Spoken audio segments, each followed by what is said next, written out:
Hello everyone. Welcome to the Competition Cruise, a one-stop solution for all competitive examination.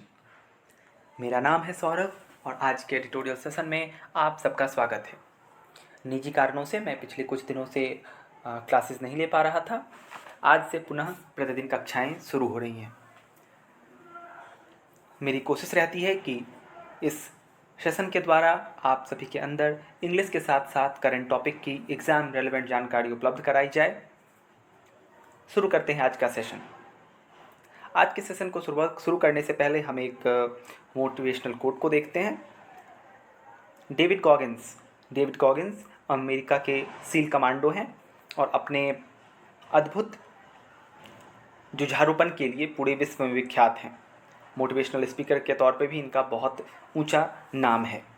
वो कहते हैं, we all have the ability to come from nothing to something. हम सभी के अंदर कुछ ऐसी काबिलियत होती है, कुछ ऐसी एबिलिटी होती है कि हम नथिंग से समथिंग की ओर जा सकते हैं। हमारे पास कुछ नहीं हो तब भी हमारे अंदर कुछ ना कुछ एबिलिटी ऐसी होती है कि हम अपने आप को ग्रोथ की तरफ ले जा करके कुछ ना कुछ अचीव कर सकते हैं। तो बिलीव कीजिए, यकीन कीजिए, हम ज़रूर सफल होंगे। आइए शुरू करते हैं आज का एडिटोरियल। इस चैनल पे मैं प्रतिदिन द हिंदू के एडिटोरियल्स लेकर आता हूँ। द हिंदू हमारे देश के सबसे प्रोमिनेंट न्यूज़पेपर्स में से एक है। आज का टॉपिक है easily provoked on India's internal affairs and foreign comments. Bharat के अंदरूनी मामले उस पर जो विदेशी ताकतों या विदेशी व्यक्तियों का कमेंट है, उसके ऊपर ये एडिटोरियल है। India is not showing confidence about it's on democratic record. Bharat खुद ही अपने डेमोक्रेटिक रिकॉर्ड के ऊपर, अपने लोकतांत्रिक रिकॉर्ड के ऊपर विश्वास नहीं दिखा पा रहा है। ज़रा इस एडिटोरियल की बैकग्राउंड को समझ लेते हैं। एक्चुअली में अभी हाल ही में हम सभी जानते हैं कि दिल्ली के मुख्यमंत्री अरविंद केजरीवाल को गिरफ्तार कर लिया गया। वो देश के पहले ऐसे मुख्यमंत्री बने हैं जो अपने पद पर रहते हुए गिरफ्तार हुए हैं। दिल्ली लीकर केस में, दिल्ली शराब घोटाले के नाम पे उन्हें गिरफ्तार किया गया है। ईडी के द्वारा उसकी सुनवाई हो रही है। जिस तरीके से उन्हें गिरफ्तार किया गया है और जिन प्रक्रियाओं का हवाला दिया गया है, वो लगातार क्वेश्चंस में है और इस प्रक्रिया के ऊपर विदेशी मीडिया और विदेशी सरकार बहुत गहरी निगाह बनाए हुए है। हमारे देश की कई मामलों में किरकिरी भी हो रही है। अमेरिका सहित कई देशों ने इसकी कड़ी निंदा की है। ये एडिटोरियल उसी विषय पे आधारित है। चलिए शुरू करते हैं। New Delhi and Washington appear to be squaring off for a fight over the US expressing its concerns about the Modi government's actions ahead of the general elections. New Delhi, India और वॉशिंगटन यानी यूएसए, ऐसा लगता है कि आमने सामने एक लड़ाई में आमने सामने आ चुके हैं, स्क्वायरिंग ऑफ हो चुके हैं।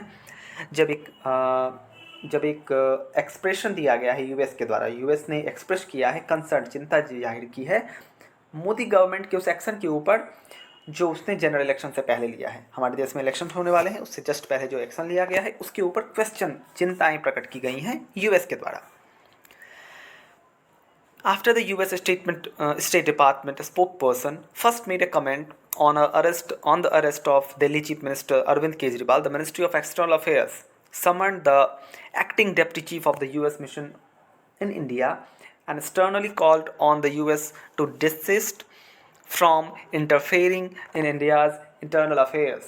जब यूएस के स्टेट डिपार्टमेंट के स्पोकपर्सन ने, वक्ता ने, जो स्पोकपर्सन उसे कहते हैं जो किसी डिपार्टमेंट या किसी विभाग के विचारों को प्रेस के सामने रखता है, तो ये मामला तब शुरू हुआ जब यूएस स्टेट डिपार्टमेंट के स्पोकपर्सन ने एक कमेंट किया दिल्ली चीफ मिनिस्टर अरविंद केजरीवाल की गिरफ्तारी के ऊपर।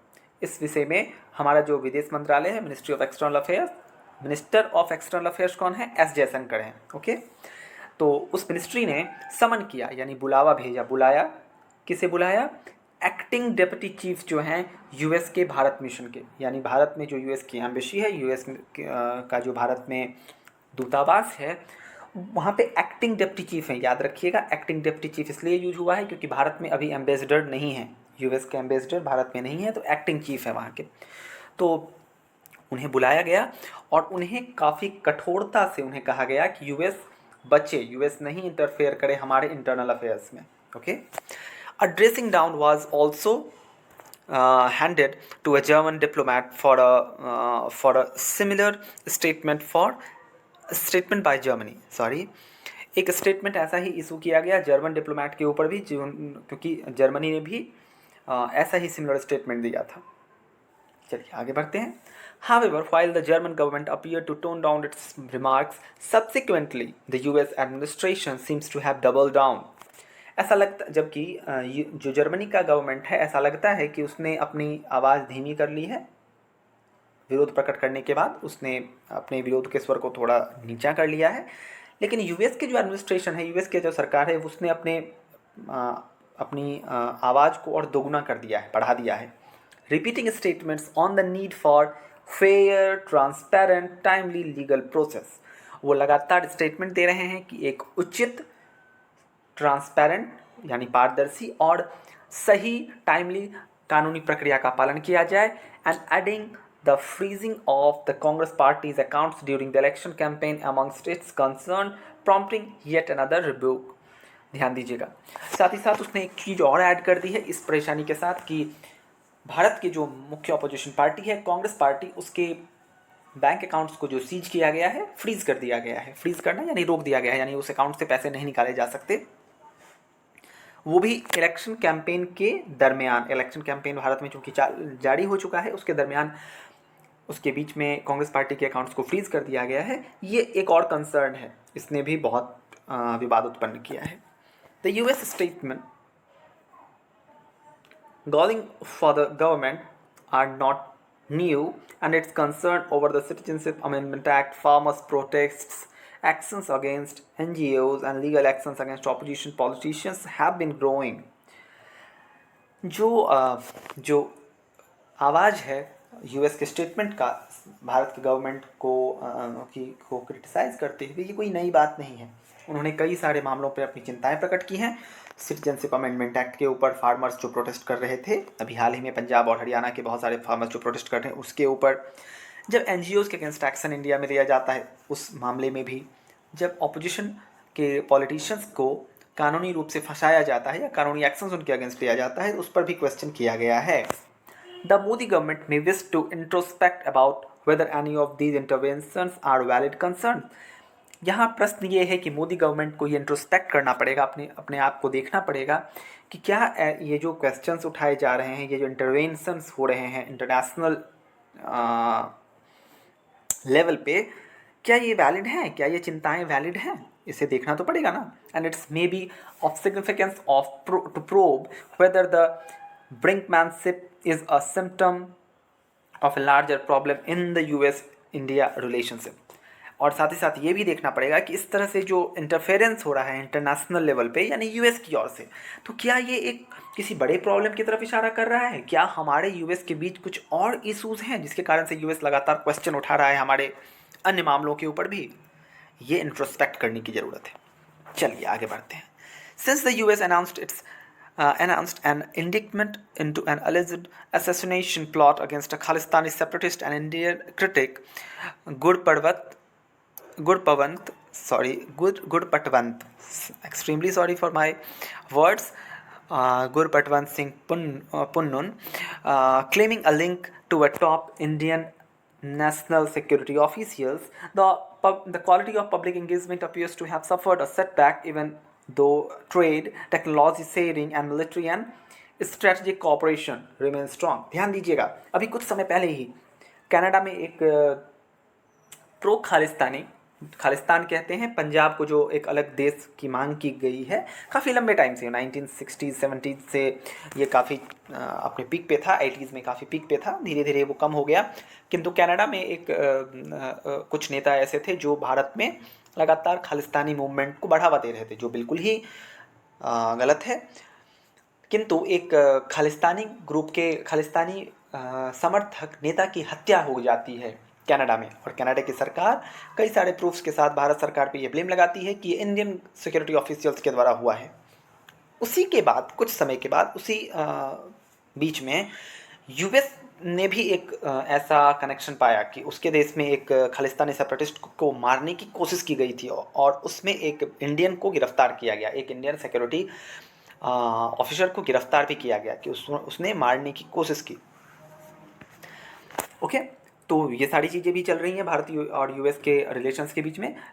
उन्होंने ये दावा किया कि एक टॉप इंडियन ऑफिशियल्स का इसमें लिंक है। The quality of public engagement appears to have suffered a setback. इन घटनाओं के कारण हमारा जो पब्लिक एंगेजमेंट है, हमारा जो एंगेजमेंट है यूएस के साथ, वो थोड़ा सा सेटबैक मिला है, थोड़ा सा ये कमज़ोर हुआ है। भले ही ट्रेड, टेक्नोलॉजी और मिलिट्री स्ट्रैटेजिक कॉपरेशन के लेवल पे हम लोग बहुत। The decision by US President Joe Biden to decline India's invitation as Republic Day chief guest and to attend the Quad Summit, the cancellation of US NSA Jake Sullivan's visit, even as the post of Indian ambassador to Washington lies vacant, merit close examination. US president Joe Biden का जो भारत यात्रा था Republic day के chief guest के तौर पे, उससे जो मनाही की गई, जो डिक्लाइन किया गया, साथ ही साथ क्वाड समिट में आने से मना कर दिया गया। यूएस के जो नेशनल सिक्योरिटी एडवाइज़र हैं जैक सुलिवन के विज़िट को कैंसिल किया गया। साथ ही साथ इंडियन एम्बेसडर जो है वॉशिंगटन का पोस्ट वो भी वैकेंट है। ये सारे क्वेश्चंस उठा रहे हैं हमारे रिलेशंस के ऊपर यूएस के साथ, और इसका अर्थ ये हुआ कि इन मुद्दों पे क्लोज एग्जामिनेशन की आवश्यकता है। आगे बढ़ते हैं। But he also turned the state into a militarist, authoritarian. Given the kerfuffle over Mr. Kejriwal's arrest, New Delhi has a few choices. It can choose to continue this high decibel public unseemly spat. It can pay the US back the same coin by commenting on its internal developments, और it can refuse to be provoked. लो, अब भारत के पास options क्या हैं? India को एक बहुत ही कठोर एक अथॉरिटेरियन वे में जो दिखाया जा रहा है केजरीवाल के अरेस्ट के बाद यूएस के द्वारा, तो न्यू दिल्ली के पास अब कुछ चॉइसेस बचते हैं। जैसे उनके पास एक चॉइस ये है कि वो इस हल्ला गुल्ला जो हाई डेसिबल में जो स्पैट चल रहा है, जो बहुत ही कड़ा कंट्रोवर्सी चल रही है, उसके अगेंस्ट में यूएस को वापस कुछ कमेंट दे जो उसके इंटरनल डेवलपमेंट्स के ऊपर हो। यूएस के अपने देश के जो मामले हैं उनके ऊपर भारत एक कमेंट पास कर दे, कमेंट सामने रख दे, या फिर ये हो सकता है कि वो प्रोवोक करने से मना कर दे, वो कुछ कमेंट ना करे, वो चुप रहे, बर्दाश्त करे। The last option may seem the least attractive to the government, which has made a habit of pugilistic public diplomacy, but in fact would come from a place of strength and security. ध्यान दीजिएगा, ये दूसरा option है कि हम चुप रहें, provoke ना हो, ये एक कम अट्रैक्टिव ऑप्शन है गवर्नमेंट के लिए, क्योंकि गवर्नमेंट की एक हैबिट बन चुकी है कि ये हमेशा एक काउंटर स्ट्रोक लगाता रहा है हमारा government. Okay, but in fact it would come from a place of strength. लेकिन हम अगर ऐसा स्टांस लेते हैं कि हम प्रोवोक नहीं होते, हम चुप रहते हैं, तो यह स्ट्रेंथ और सिक्योरिटी को बिल्कुल दिखाएगा कि हम कितने स्ट्रांग हैं और कितने सिक्योर हैं अपने मामलों को लेकर। Global leadership of the kind that India aspire to requires broad shoulders. ध्यान दीजिएगा, बहुत खूबसूरत लाइन है। जो ग्लोबल लीडरशिप जिसके बारे में भारत हमेशा कहता रहा है कि हम विश्व गुरु हैं या ग्लोबली हम ग्लोबल लीडर के तौर पे सामने आना चाहते हैं, तो ऐसा अगर करने की इच्छा है हमारे अंदर, अगर हम एस्पायर करते हैं ऐसा, तो इसके लिए ब्रॉड शोल्डर्स की ज़रूरत है, जिम्मेदारियों को उठाने के लिए चौड़े कंधे की ज़रूरत है। And the thick skin when it comes to criticism along with the quiet confidence that its democratic record should speak for itself. साथ ही साथ थोड़ा मोटी चमड़ी का बनना पड़ता है, यानी थिक स्किन का होना पड़ता है। हमें क्रिटिसिज्म से ज़्यादा फर्क नहीं पड़ना चाहिए। आपको मजबूत बनना पड़ता है कि विभिन्न क्रिटिसिज्म को हम झेल के भी एक ग्लोबल लीडरशिप के लिए चौड़े कंधे के साथ सामने आएंगे।